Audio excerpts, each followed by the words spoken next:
আব্বা, আপনি তো সারা জীবন মানুষের দেয়া পুরাতন কাপড় ইদি পরেছেন, কোনোদিন একটা নতুন পাঞ্জাবি কিনে পরেননি, অথচ আমাকে সবসময় নতুন জামা কাপড় কিনে দিয়েছেন। তা আজকে আমি আপনার একটা নতুন পাঞ্জাবি কিনে দেবো। আসেন, এই দোকানে চলেন। হ্যাঁ হ্যাঁ হ্যাঁ, দোকানটা ভালোই বড়ই আছে। এই রাজু, এই জি স্যার। ওই দেখো, ফকির মতো দুজন লোক ভিতরে আসতে যাচ্ছে। ওদেরকে ভিতরে আসতে দিবা না। কিন্তু কেন স্যার?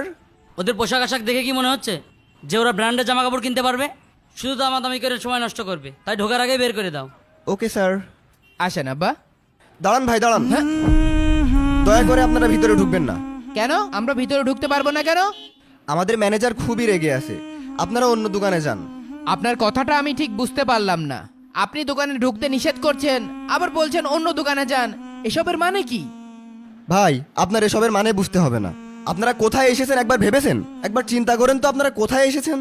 অন্য দোকানে যান তো, আর জ্বালায়েন না।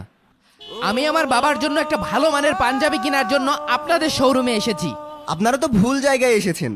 এক কাজ করেন, ওই সামনে নিউ মার্কেট, ওইখানে ফুটপাতে অনেক ভালো ভালো পাঞ্জাবি পাওয়া যায়। ওইখান থেকে আপনার বাবার জন্য একটা পাঞ্জাবি কিনে নিন, দারুণ মানাবে।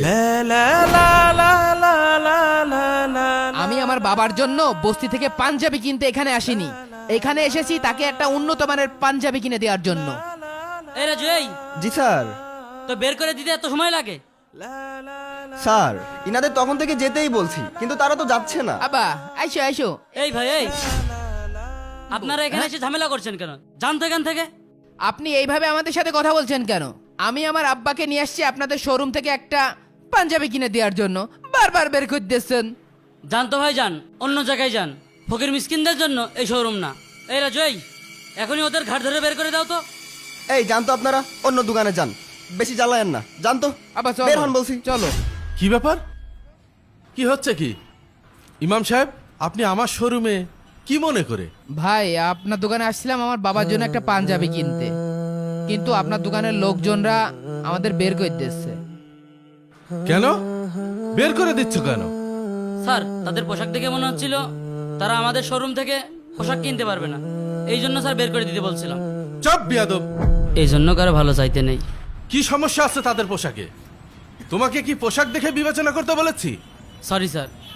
একজন বাবার বয়সী লোকের সাথে কি ধরনের আচরণ করতে হয় তুমি জানো না? এমন হলে তো শোরুমে তোমাদের রাখবো না। যাও, বের হয়ে যাও, এক্ষুনি বের হয়ে যাও। ভাই, ওনাদেরকে কিছু বললেন না, ওনারা হয়তো বা বুঝতে পারেনি, ওনাদেরকে মাফ করে দেন। এক্ষুনি মাপ চাও, মাপ চাও। স্যার, আমাদের ভুল হয়ে গেছে স্যার। স্যার, আমাদের ক্ষমা করে দেন স্যার। স্যার, দয়া করে ক্ষমা করে ঠিক দেন, আছে স্যার। বাবা। ইমাম সাহেব, চাচা আসেন, আপনারা আমার সাথে আসেন, দেখেন কোনটা পছন্দ হয়। আব্বা দেখো তো নিয়ে, এটা তোমার পছন্দ হয় নাকি? বাহ, তোমার গায়ে তো খুব সুন্দর হচ্ছে।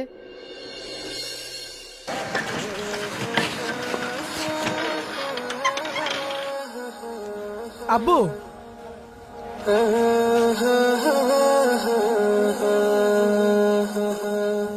আব্বু ভালো আছো?